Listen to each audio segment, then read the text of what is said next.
Ranger Bill, warrior of the woodland, struggling against extreme odds, traveling dangerous trails, fighting the many enemies of nature. This is the job of the guardian of the forest, Ranger Bill. Pouring rain, freezing cold, blistering heat, snow, floods, bears, rattlesnakes, mountain lions. Yes, all this in exchange for the satisfaction and pride of a job well done.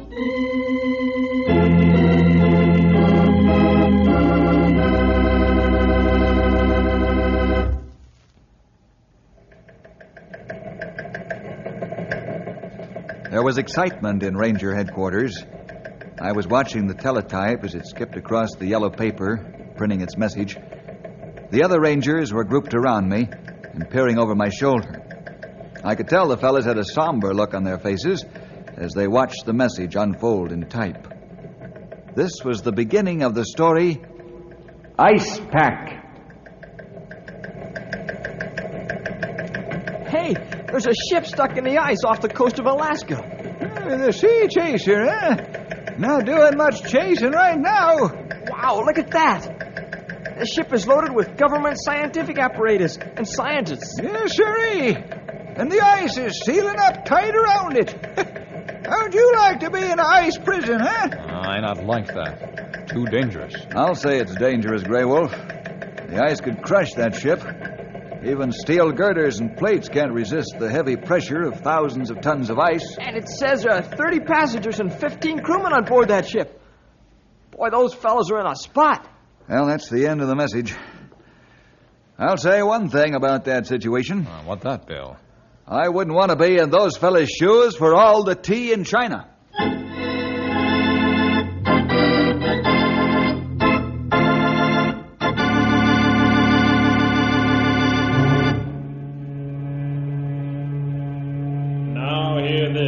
Now hear this.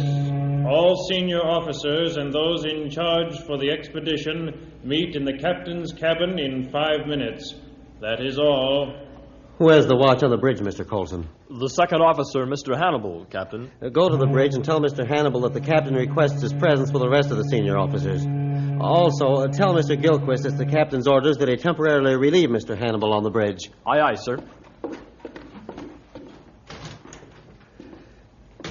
I hope this isn't the last staff meeting I'll have on my ship.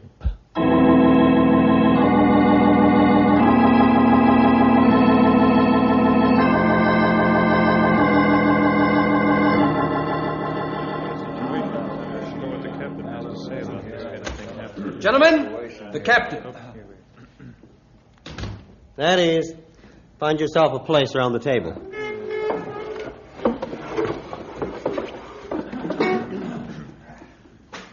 How bad is the situation, Captain Manders? Well, Dr. Nichols, it's pretty bad. I've just rechecked my calculations. We're drifting slowly into the middle of this ice pack. To the south, sir? No, Mr. Hannibal, to the north, I regret to say. And what is the significance of that, Captain? Well, by drifting to the north, Doctor, we'll meet another ice pack and join it. As near as I can make out, this adjacent pack is about 10 miles square.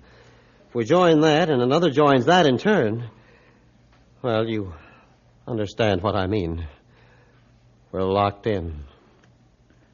That's a fine mess, isn't it? Yes. For all practical purposes, gentlemen, this hull of steel would crumble like a matchbox under the tremendous pressure. Also, being carried farther north as we are, that means the ice will freeze more solidly instead of being loosely joined together.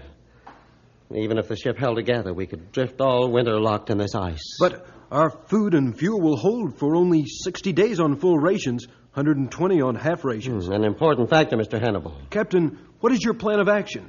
At the present moment, only to wait. We're radioing constantly for help, but the atmospheric conditions up here are bad for radio transmission. Yes, and we're in the part of the world where everything works opposite to what it should. Gentlemen, let's face it, we're in a terrible spot. Frankly, it's a moot question as to whether we'll ever get out of it alive.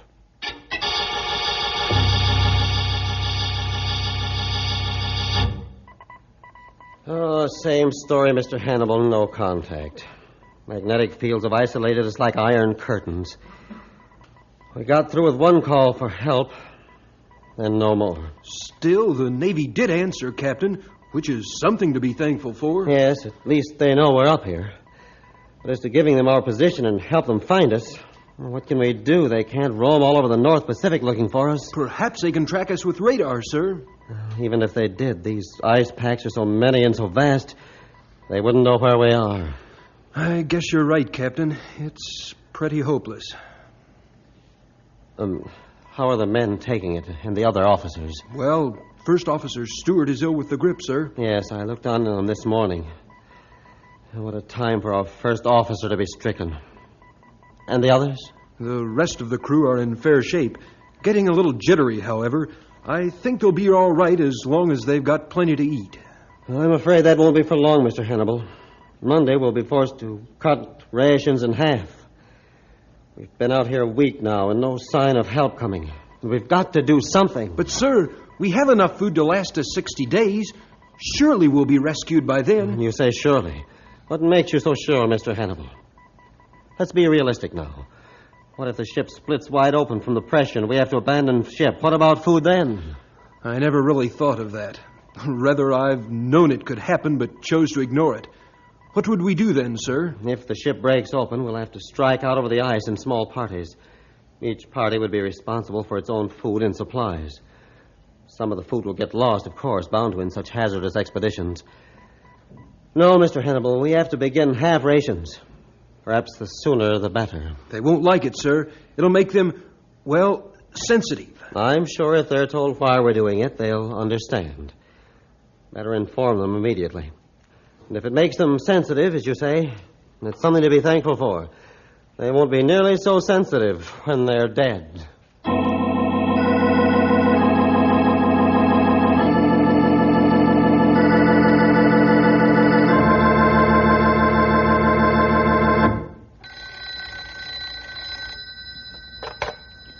Ranger Headquarters, Bill Jefferson speaking. Bill, this is Colonel Anders. Oh, how are you, sir? Nice to hear your voice. It's good to talk to you, too, Bill. Now, listen carefully. Yes, sir? By now, you've seen the report of that ship marooned in the ice, haven't you? Oh, yes, we have. We saw it come in on the teletype. Been checking each day. Bill, that ship means a job for you. Oh, yes, sir?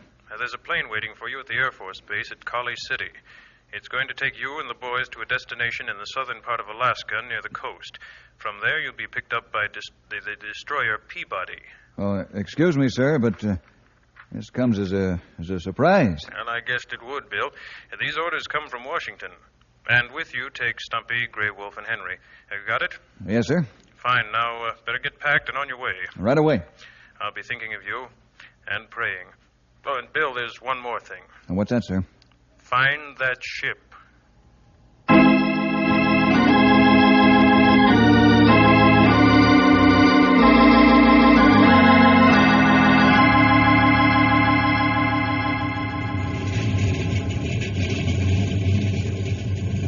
All the gear on board the plane, fellas? Yeah, Bill. How about the dogs and the sleds and the weather equipment? Well, we'll get that in Alaska, Henry. All set to get aboard? The pilot's waiting for us. We get on board now. Age before beauty there, young feller. Here, I'm up. Give me your hand, Henry, and I'll hoist you up. Okay, Stumpy. Here I come. I'm in.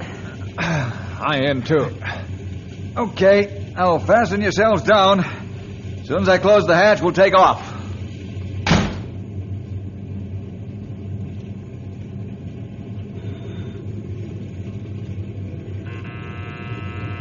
Here we come, Alaska, and all points north.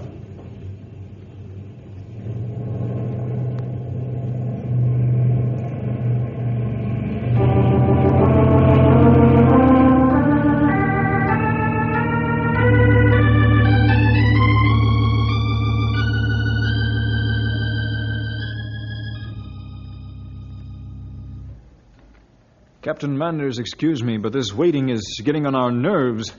Are you doing something to get help? Your impatience is understandable, Dr. Nichols. But don't expect miracles. We've only been able to get through the magnetic field 3 times with a distress signal. But at least the outside world knows we're still alive. Captain, My men and I want to leave this ship and strike out on our own. Perhaps we can reach land and then send back help. Don't be fools. You wouldn't last 5 hours out on those packs, with all their traps and crevices and death holes. You seem to forget, Captain, I'm an experienced explorer in ice fields. I know what I'm doing. Do you? I question that, Doctor. The ice fields you've explored have been solid, hundreds of feet thick. What do you know about these packs and all their sudden treachery? I know what's happened to men who've tried to outsmart these packs. More than one expedition has been lost that I myself put over the side. And I refuse to do it again. But we've been here 3 weeks now, sir, and nothing's been done except radio for help. I'm going to leave this ship with my men and take a far better chance. Dr. Nichols, you're forgetting one thing. You're talking to the captain of this ship. I'm the one who gives the orders. I'm responsible for every soul on this vessel. And I say nobody's going to set a foot on that ice unless this ship begins to split apart, understand? Yes, Captain. I understand. I'm aware that you're responsible for this ship, its crew, its passengers, and its cargo. However, well, then I think... please, let me continue to carry that responsibility as I see fit. Now, if we use our heads and work together, we may get out of this alive. But if it's each man for himself, every last one of us will perish.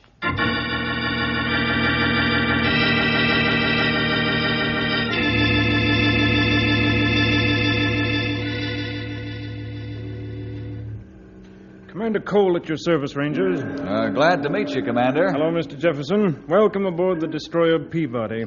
We'll save the other introductions for later, if you don't mind. Must get underway in a few minutes.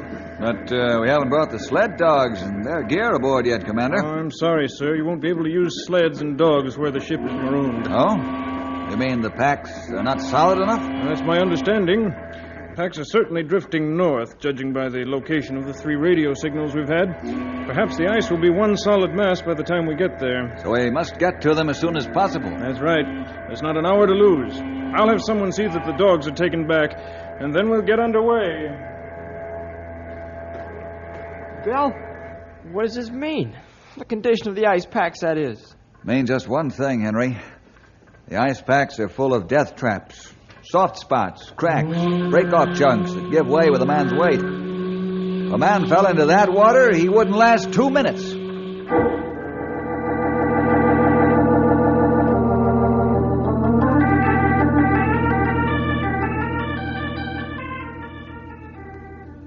Any more signals from the Sea Chaser, Commander? No, Bill, not one.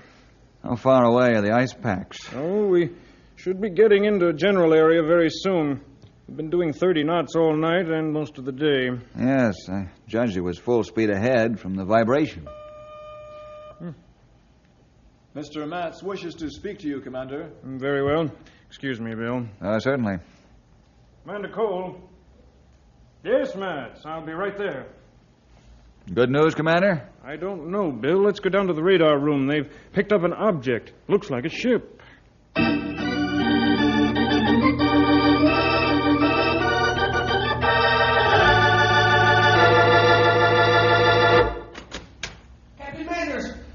There's trouble brewing in the crew's quarters. What kind of trouble, Mr. Hannibal? Mutiny. Mutiny? By whom? All of them. Both the crew and the men of the expedition, sir. Are they going out of their minds? What's being done about it? Well, Dr. Nicholas has been trying to calm them down, but I'm afraid for his safety, sir. They're going crazy with fear. All right. We'll go right down there. Here's a revolver. Shoot the first man in the leg that tries to start a fight.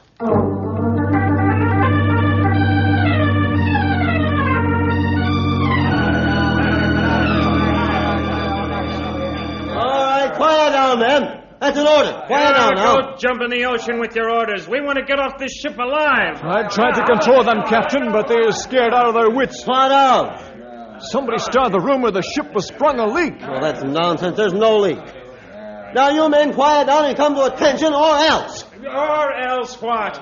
We're taking over this ship, and you're not going to stop us. I'm not, eh? Make ready with your revolver, Mr. Hannibal. I'll count to 3. And if you don't quiet down, we'll open fire. 1. It's not going to work, sir. We'll have to fire. 2. You're not going to shoot them, then, are you, Captain? No. See those mattresses along the bulkhead, Mr. Hannibal?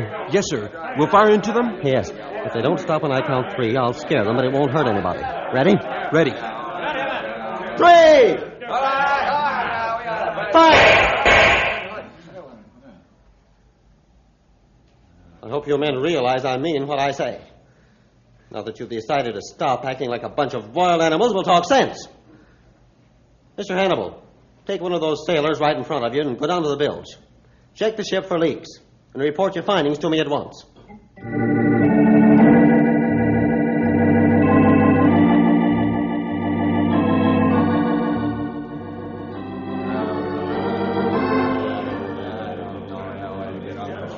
Captain, the ship is sound. There isn't a leak nor a split in her seams. Now, you sailor, is this true or not?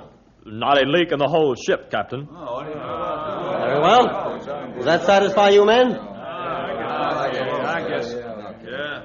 I want to say this. Whoever started this evil rumor ought to be put in irons for inciting a mutiny. Now, let's be reasonable. We've still got a goodly supply of food and water and fuel. Help will soon come. Believe me that it will. Lose faith and you haven't got a thing left.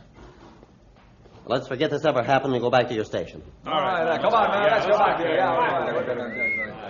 Boy, aged 10 years facing that mob. I know what you mean, Doctor. The sea and ice does strange things to men. This ship, it's getting to be a prison for them. Any suggestions how to keep their minds off of this until help comes, Captain? Yes, Mr. Hannibal. Keep them working. If they have to scrub the decks with a toothbrush, but keep them busy.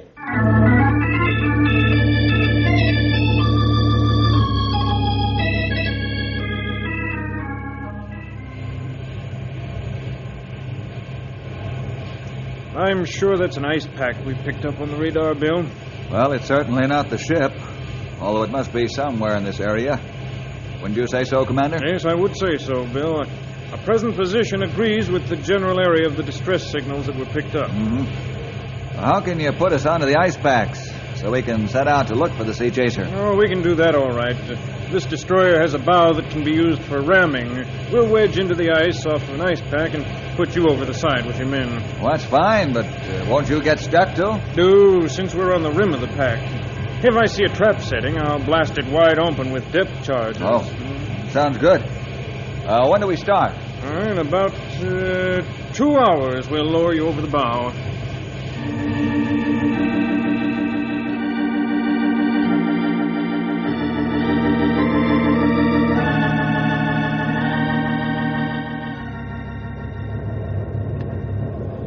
That boom and ice gives me the creeps. Yeah, you've got everything you need, Bill? Oh, yes, Commander.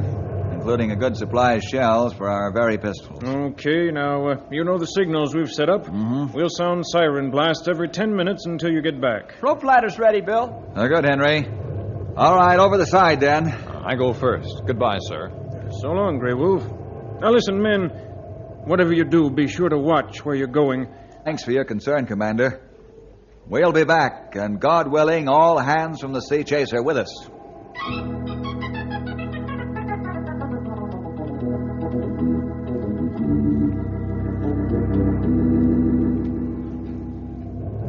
Don't mind me if I shiver a bit. I'm really not cold, but it's just that this boom and ice pack reminds me of a hungry monster devouring ships and men. Yep. And it can do it, too, Sonny. Here, watch your step now, young feller, and keep those goggles on. And look before each step. Slow going, huh, Bill? Yes, it is. But it's necessary. Hey, fellas, grab me! He's slipping. I got him. You're okay, Henry. Okay. Don't scare an old man like that. If you'd have slipped into that crack, you'd have lost a good leg, young feller. You're telling me.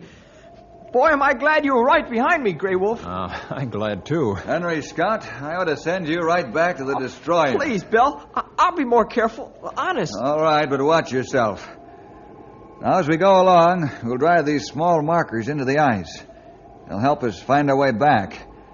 The warship will sound its siren every 10 minutes to help give us direction. Bill, I just thought of something. If the ship is stuck in this pack, why don't they blow their horn? Well, I don't know, Henry. Maybe if we wait long enough, they will. Anyway, how are we going to know which way we're going? I've got a gyro compass, pal. That's how. Come on, let's push on ahead. We got to keep going until we find that trapped ship.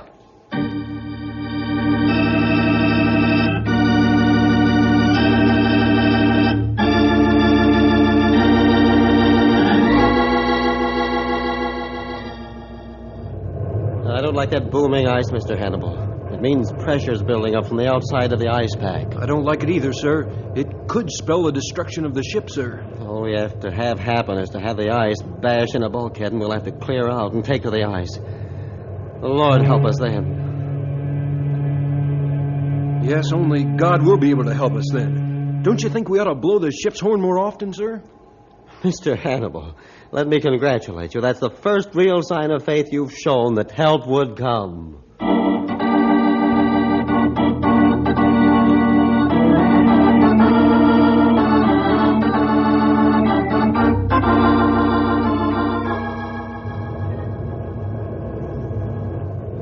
Bill, how long have we been out here? Oh, about 4 hours, pal.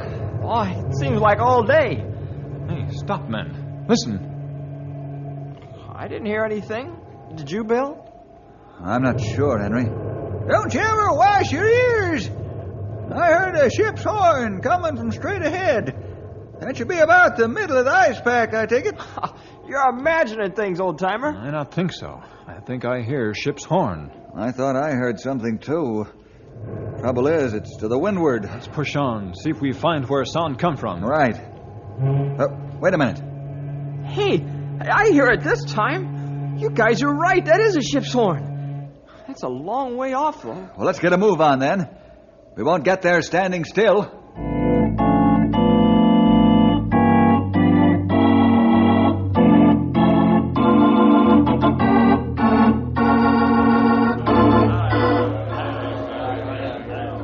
Hey, fellas, the starboard bulkhead has a piece of ice sticking through it, and that's the truth. Oh, let's get off this time before we sink with it. Come on, man, let's get over the side. But the captain, he won't let us go, and he's got the artillery. Come on. He can only wing a couple of us. The rest of us will get away. You want to die in the ship like rats, or do you want to live? Let's live, guy, let's live, yeah. Let's get out of here. Get our gear together and go over the side, captain or no captain. Yeah, captain and second mate better not try to stop us.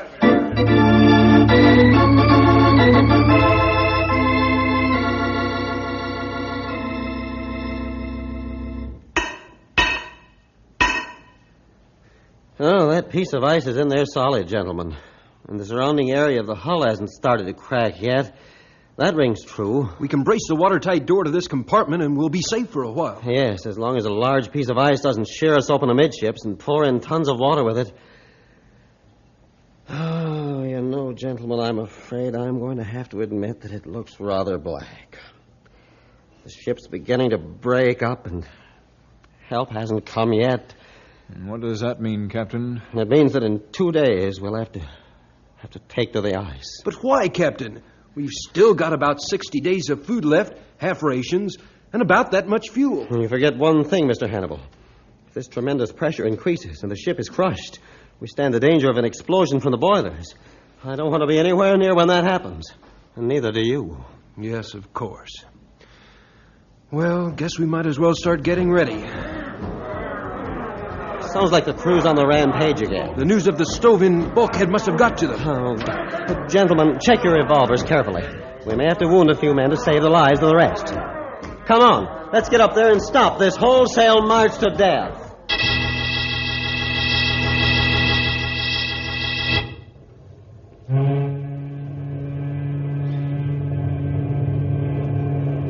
Boy, am I ever glad to see that ship. That's a sight for sore eyes. You said it. Oh, I'm glad, too. I'll take a look through my glasses, see if I can find any signs of life. Hey, that sound like pistol shot come from ship. Yeah, sure. Maybe there's trouble on board. Them fellers are maybe going crazy with waiting. Not that I blame them. What are we going to do, Bill? Get your very pistols loaded with green cartridges. Fire them over the ship when I say the word. If there's trouble, that should distract them and break up the party. I only hope they see us before somebody gets killed.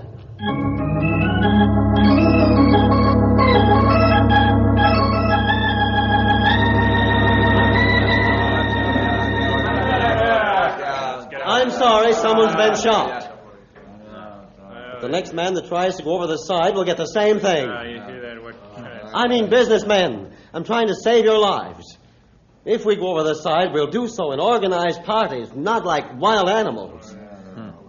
Why, You don't even have enough food with you, and most of you don't have the clothes to stand the weather out there. We don't worry about that. That's right. All we want to do is get off this tub before it's bashed in. Is that right, man? They're out of their minds with fear, Captain. Yes, and there's a couple of ringleaders that keep the ball rolling. Watch it now. They're going to try to rush us. They'll have to come up the ladder one at a time. Be careful you don't wound them critically, but make every shot count. I think they'll stop after one or two of them get hit. Come on, you guys. Let's storm the quarterdeck. The captain doesn't have the nerve to shoot us down like dogs. Here they come, sir. They mean business. So do I. Fire when I give the word. And shoot straight. We can't possibly fistfight that mob. Make every shot count. A bullet wound will be a small price for them to pay for saving their lives. The first one's coming up the ladder. Ready when I give the word now. What's that? Someone in the crew have a gun? Look overhead, sir! Flaring shells bursting above us! Look! Man, we've been rescued!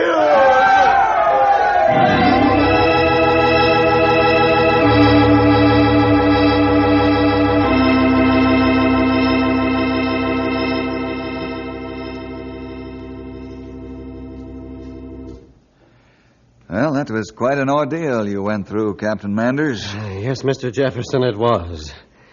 It would have been a more tragic one if you and your Rangers hadn't shown up just when you did. We never could have held off those 35 desperate men.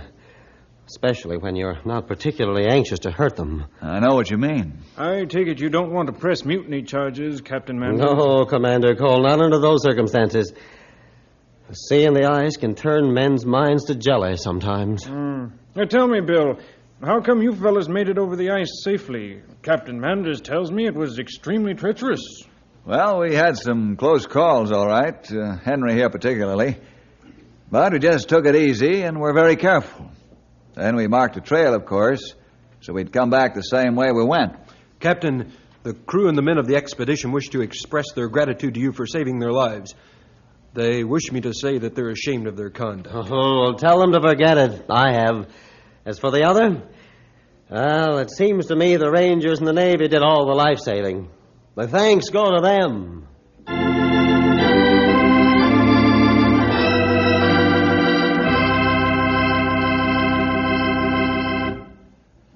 Well, boys and girls, the situation was pretty tense there for a while, wasn't it? But it merely emphasizes a principle of action. Never lose your head, or you may lose your life. See you next week for more adventure with Ranger Bill!